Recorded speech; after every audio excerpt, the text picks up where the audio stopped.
This week on the homestead, Bentley helps me make marmalade.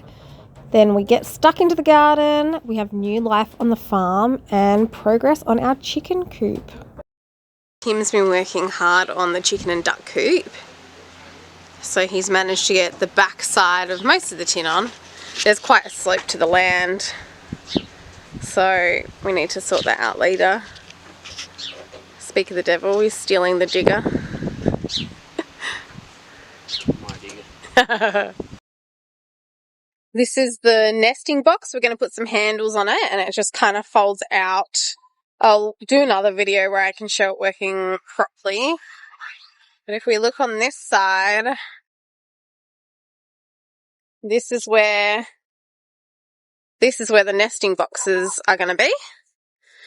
This pen is for our layers and it's going to go up until this one. So this whole end here is going to be for our laying flock and our main rooster.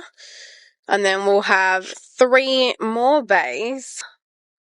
One for ducks, which will be down the end. Tim's going to put in a water tank and we have a bathtub that we're going to be using for them.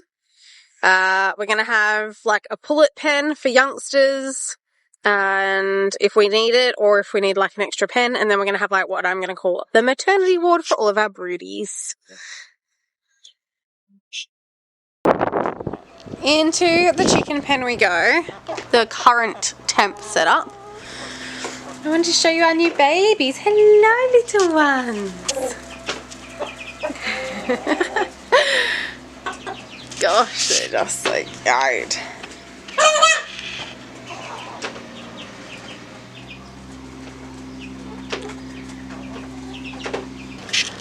I feel very windswept, my eyes are watering.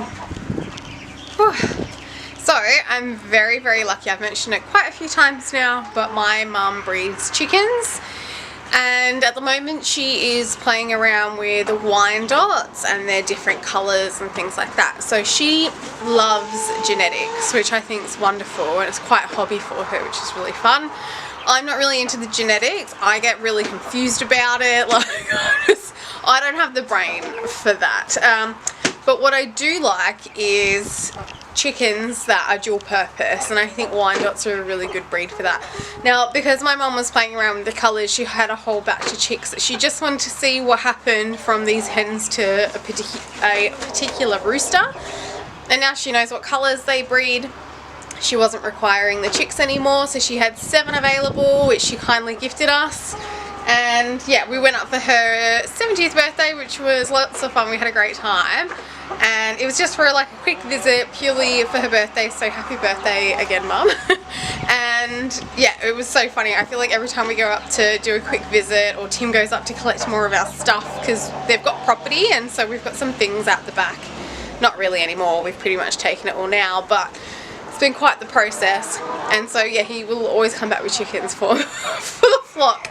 So we've bumped from 10 to 17, and then we've got 10 eggs in the incubator at the moment.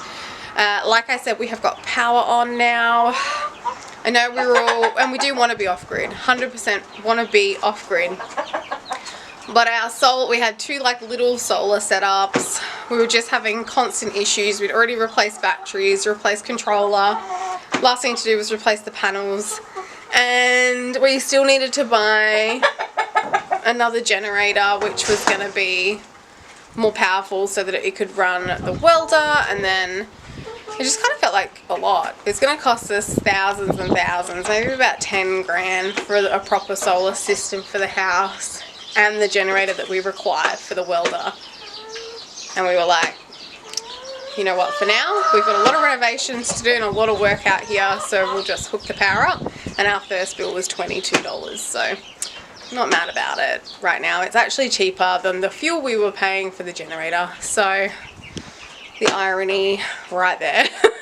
But that's okay, it means we can run an incubator. I've got a fridge and freezer back into the kitchen, and I've got a washing machine, which I haven't had in about a year, so there are some silver linings to it. They're not going to like it, but I want to just get through and show you. Tim built this little igloo and I actually freaking love it. Oh, hey Snowy. She's probably in there to lay an egg, but I actually need her to go broody because she is our rooster's favourite. And she's in bad shape. But she won't, like, she loves him and she follows him around everywhere. Ooh, I'm falling over. Oh my goodness. So this little igloo Tim put together just because we had a few of them like piling up into here. And I've given the other lawnmower catcher, which is all of our chickens' favourite, to the chicks. And they all pile up and sleep in there. So Tim made this and I love it. And I'm actually thinking we might do the same kind of idea for our maternity ward. Anyway, I think it's worked out really well. I mean, they've built a little nest in there, but none of them have actually laid in it unless, actually we have, but that's only because this one was full of chickens. But coming up to spring, it is quite possible that we're going to end up with a couple of broody hens, and yeah, we just want options. These chicks are so cute. It's not very often we see them this active because usually, oh, they've pulled all their hay out. I put a bunch of straw in that in their catcher, but they've pulled it all out. But anyway, usually they're up in there having a nap. But they're a cool variety of colours. Like this, there's a blue, I think, oh gosh, like I said, I'm not good at it, my mum is. I know there's lots of golds. There's some blue golds and black golds, I think it is. And then I think this one, a little one here on the right is a red black. Something like that. Anywho, they're super cute. They seem very happy having this big pen to run around, and they get their little zoomies and so cool.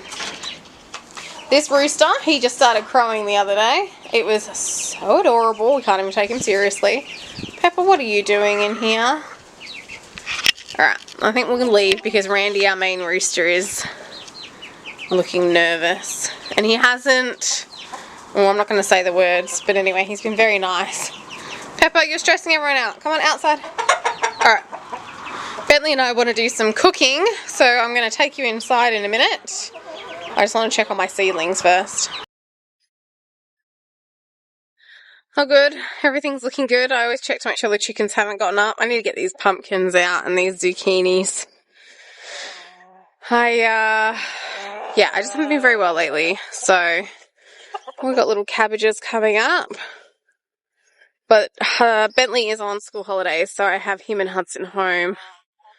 They're going to help me get this garden sorted so we can get some of these planted out. Hey, little peas. I reckon I've got about 100, oh sorry, my head's in the way. I reckon I've got about 100 red onion seedlings that germinated.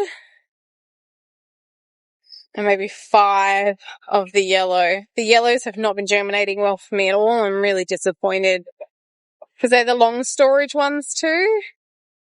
Oh well. Got one lone loofah. But it's still early. Like that one's, I feel like that's germinated really early.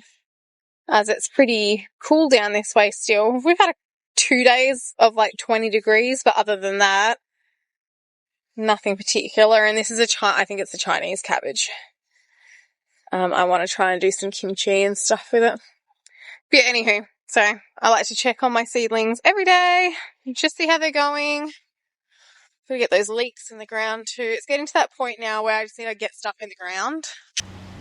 So we got a row of onions in, not a full row, like a quarter of a row. And Bentley and Hudson are going to help me extend that down so we can get more of those red onions planted. And then on the left side, not that you can really see them, but I've put beetroot seedlings in. They blend so well. The black currant has got life. I know I told you in the last video that it had leaves now, but it's nice to see them. It's looking really healthy and happy. Don't think I've got any movement on its friend.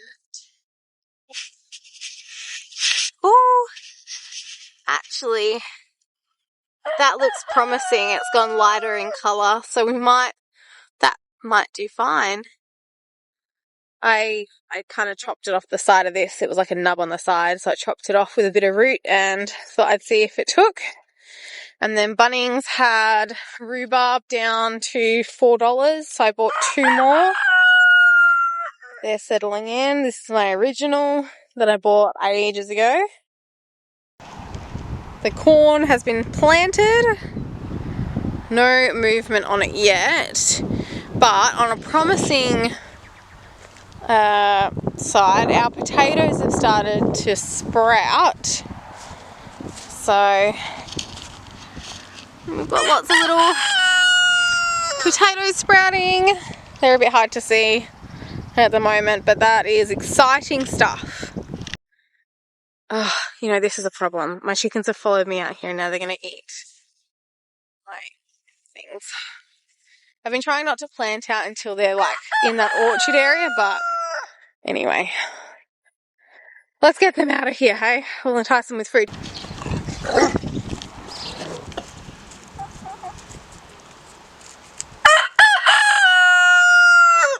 Do you mind? How rude. Alright, Bentley's working on the marmalade. He's done a great job at peeling. Now he's just slicing those up. I'm mostly stacking them first. That's a good idea. It'll be quicker then. Yeah. Alright, so Bentley's in charge of marmalade. I'm making, oh, that lighting is terrible.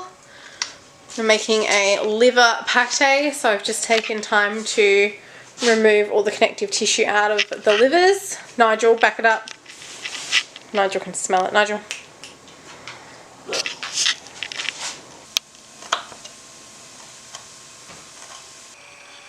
I know it looks disgusting, but it's going to taste great. We've got chicken livers, onion, garlic, a bit of seasoning, so whatever herbs you have on hand or the flavours you like, and just salt and pepper. I'm going to bring this back up to a simmer, turn it down to low and chuck the lid on for a little bit. And then later we're going to blitz it. I just used a bar mixer to blitz that all up. I added a little bit more salt and a dash of cream. And I really like the flavour. So I've got a little takeaway container here. I'm just going to pop it straight into that. I've put a little bit of cling wrap on it. And then I'll pop the lid on. It just stops it getting a film on top. So that's going to go in the fridge for a snack for later.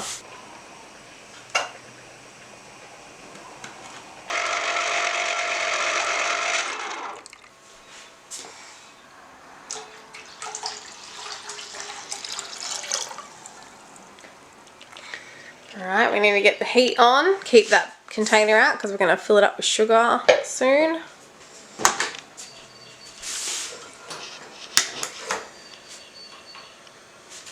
Our dirty, very used stove. I feel like every time you guys make pancakes it ends up with little mini pancakes all over it.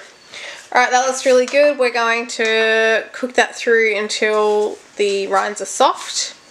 Actually, we need to get all of the pulp into a sieve. I thought I'd just show you what I've done here because someone has moved or something's happened to my cheesecloth. So I really need all this pith and seeds and not that the oranges have many seeds, but there were some in from the lemons. And you use that as like the pectin. So normally you would put it in a cheesecloth bag and pop it in there, but this is working out okay for now anyway.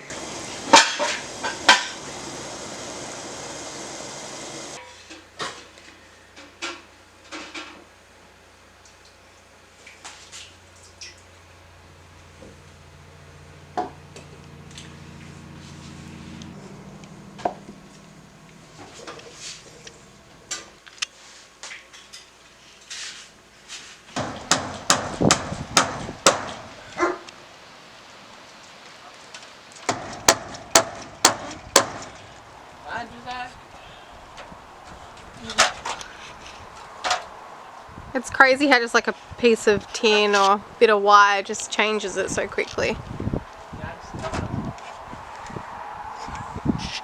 As long as foxes can't get in. Foxes right. It's good.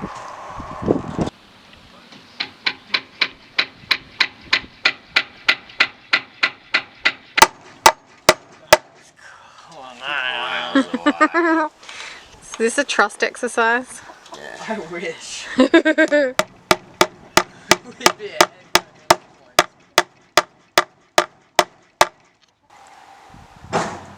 Tim has managed to get the bottom up, and now the dogs and chickens are like, how do we get through?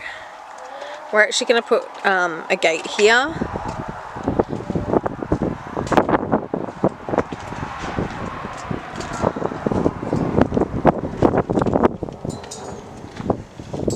Oh wow, that looks amazing. The camera may not be picking up the fact that there's wire across the top here. That's the ventilation for the chookies. That's awesome.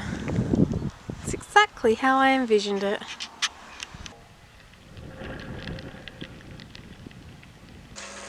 We have very kindly been lent an incubator from a neighbour to see if we can get some eggs to hatch out. So they're in lockdown and due to be hatching any day now. This is the double brooder box Tim has built for us. It's quite a large space. I've just taken all the plastic off of this cardboard box because then I can throw it straight in the compost. It actually magically fits side to side, so I just need to cut it to size. So they've got food and water, not that they're worried at the moment because they're freshly hatched. Hey baby. So this one hatched first. There's another one behind it that hatched early hours of this morning.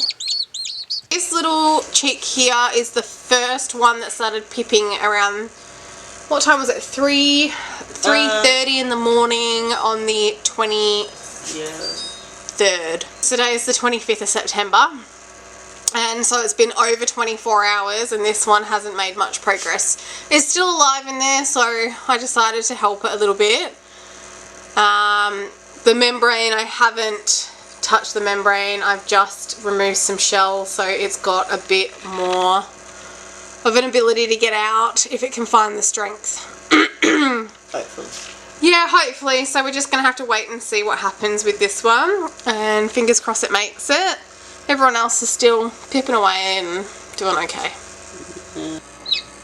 This one's in a, they call it malpositioned, so we're assisting the hatch very slowly. We'll see how it goes. Well, it's managed to turn itself and split the membrane, so it's looking promising. Oh my goodness, it might actually hatch.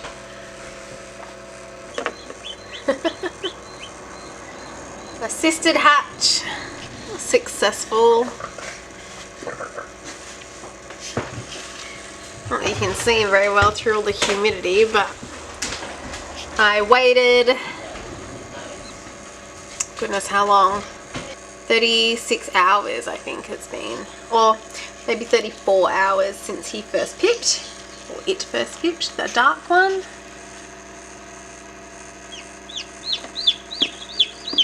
And I just took it slow and steady, so every few hours I would just take a little bit more of the shell off and leave the membrane.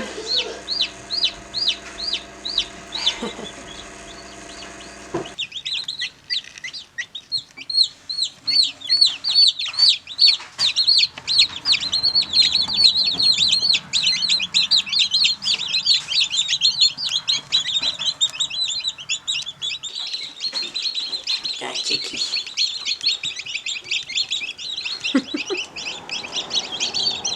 There we go.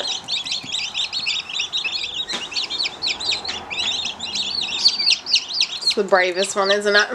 Yeah. That was the first to hatch, and then the little yellow one was I think third or fourth. Yeah, but they're both the bravest. Yeah. Can just like. I know.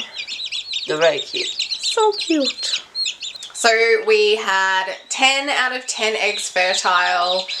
2 didn't progress past like a few days. So we've had 7 successfully hatched. We've had to help 2 because they were positioned wrong. They chipped at the small end of the egg. But they've been absolutely fine. And then we've got 1 more still hatching. So hopefully that one does fine as well. And that will be 8 new chicks. So we have gone from 10 chickens just like a week and a half ago to 17, and now we're up to 25 chickens. So yeah, anyway, we're really happy to know that Randy, our rooster, is very fertile. All the girls have done really well. It's yeah, setting us up for success, so we're really stoked about that. And Tim is not far off getting the chicken coop done now, so I'll share more of an update on that next week. We're pretty close to being done there. And Bentley and I have made major progress on the gardens, and so we're excited to show you that as well. Chicken. Very small. So cute. Yeah, Nigel can't want to. I know. But we won't let him. He won't. He'll look after them. Alright, we're going to leave the video there.